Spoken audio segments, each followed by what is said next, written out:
बिस्मिल्लाहिर्रहमानिर्रहीम। Welcome to the video session केंटो publishers. प्यारे बच्चों, इनिशियली आपके पास इन 3 किताबों का होना जरूरी है। Number 1 general science primary standard CSS series केंटो publishers, number 2 summer pack and number 3 resource pack. Dear students, general science में बुक के अंदर आपकी सारी कॉन्सेप्ट्स हैं और इन कॉन्सेप्ट्स की एक्टिविटीज आपको समर पैक में मिलेंगी। इन दिनों छुट्टियां हैं, you don't have your classes, so you will be able to recognize the things we have studied in book. You will see these activities in your summer pack. अगर आपको कोई solution में मसला हो, exercises solving में, तो summer pack can help you in that regard as well. So try to get these 3 books, then we can understand the concept easily. प्यारे बच्चों, हमने different kingdoms के बारे में पढ़ा और आज हम पढ़ेंगे about क्लासिफिकेशन।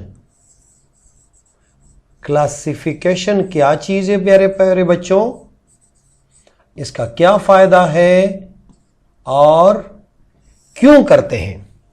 सो प्यारे बच्चों, पिछली क्लास में आप लोगों ने कुछ लिविंग ऑर्गेनिजम्स के बारे में पढ़ा। क्या आप मुझे इसका बता सकते हैं, क्या नाम है इसका? बैक्टीरिया। एक्सीलेंट। और ये क्या चीज है मेरे प्यारे बच्चों? This is algae and this one is fungi. Okay my dear students, and this was called animal and this was plant. तो मेरे प्यारे बच्चों, हमने तो सिर्फ एक एक को पढ़ा। ये इनको मुख्तलिफ ग्रुपों में रखना क्या कहलाता है? क्लासिफिकेशन कहलाता है।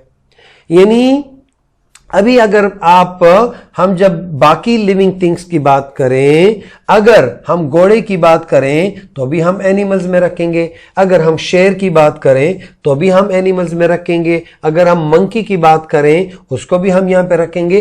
तो हमने ऐसे ऐसे ग्रुप बना दिए, अपने लिए आसान कर दिया कि इसके साथ जो सिमिलर लिविंग थिंग्स हैं उनको हम सब को किस में रखेंगे? एनिमल्स के किंगडम में रखेंगे। इसी तरीके से जब हमें प्लांट्स मिले, दिस इज सनफ्लावर प्लांट, अगर आपको रोज मिले, आपको कोई और प्लांट मिले, तो उन सब को हम किस किंगडम में रखेंगे? प्लांट्स के किंगडम में रखेंगे। तो मेरे प्यारे बच्चों, वो साइंस के जिसमें हम मुख्तलिफ चीजों को on the basis of similarities and differences, similar चीजों को एक जगह रखते हैं।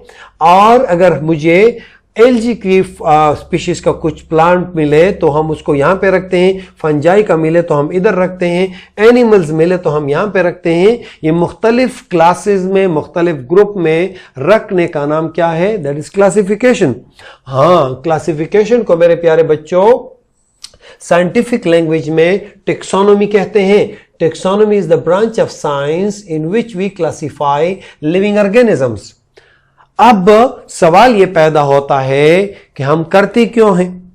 मेरे प्यारे बच्चों, अभी तक 1.6 million different species have been classified. यानी 1.6 मिलियन लिविंग ऑर्गेनिजम्स को हमने इन 5 ग्रुपों में 1, 2, 3, 4, 5 इनमें क्लासिफाई किया हुआ है। तो प्यारे बच्चों, और ये पता है क्या है? ये बहुत कम मिकदार है। हकीकत में इनसे काफी ज्यादा और लिविंग ऑर्गेनिजम्स हैं। जब जब हम तरक्की करेंगे और उन ऑर्गेनिजम्स को हम डिस्कवर करेंगे तो क्या हो जाएगा? या तो कुछ और इसमें इन 5 में 1, 2, 3, 4, 5 इन किंगडम्स में हो सकता है कि कोई छठा किंगडम भी आ जाए, कोई 7वां किंगडम भी आ जाए। हाँ, अगर ये रिमेनिंग जो लिविंग थिंग्स है वो अगर बैक्टीरिया के साथ रिजेंबल करेंगे तो हम बैक्टीरिया के ग्रुप में रखेंगे। अगर वो एलजी के साथ रिजेंबल करेंगे तो हम एलजी में रखेंगे, अगर वो फंजाई के साथ रिजेंबल करेंगे तो हम उसको फंजाई में रखेंगे, अगर वो एनिमल्स की तरह मिलेंगे हमें तो हम उनको एनिमेलिया में रखेंगे, अगर हम प्लांट्स की तरह रिजेंबल करेंगे तो हम उनको प्लांट्स में रखेंगे। प्यारे बच्चों, हमारे लिए जरूरी है कि हम लिविंग थिंग्स को मुख्तलिफ क्लासेस में क्लासिफाई करें और किस बुनियाद पे, इनको हम on the basis of similarities.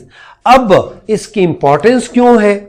अब अगर आपको फर्ज करो प्लांट चाहिए और उनकी कैरेक्टरिस्टिक्स पढ़ना चाहते हैं तो प्लांट्स के कैरेक्टरिस्टिक्स आपस में मिलते जुलते हैं। अब थोड़ा सा प्यारे बच्चों just have a look on the text. Importance में आपको बड़ी प्यारी प्यारी पॉइंट नजर आएंगी। Classification of living organism is important because it makes the study of living organism easy. आसानी से हम कर लेंगे क्लासिफाई है। हमने फंजाई पढ़ने, एलजी पढ़ने हैं तो हम यहां पे करेंगे, फंजाई के बारे में पढ़ने तो हमने ये करना है, हमने बैक्टीरिया के बारे में पढ़ना है तो हमने ये करना है।